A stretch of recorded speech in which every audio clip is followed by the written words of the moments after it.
Our church generally has great big doorways. Behind me is one very good example. This was the main doorway to church right up to the year 1971, and it is big and broad.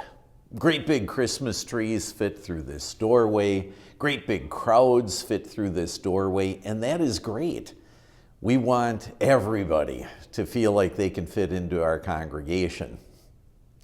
But Jesus, in the gospel lesson this weekend, gives us the flip side of that.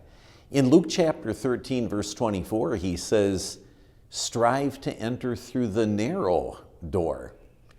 Jesus is reflecting that though the doorway to church is broad, the doorway to heaven is very narrow. There are not many doorways to heaven.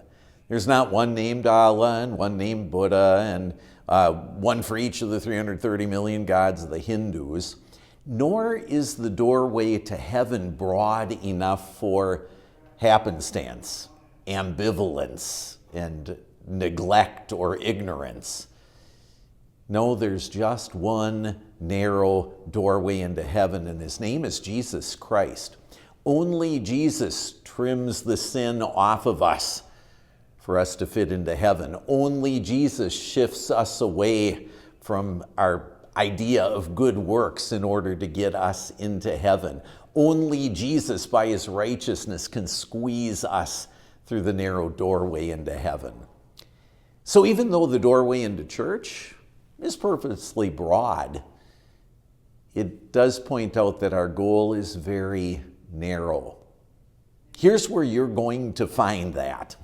And so we'll look forward to seeing you in church once again this weekend. Until then, take care.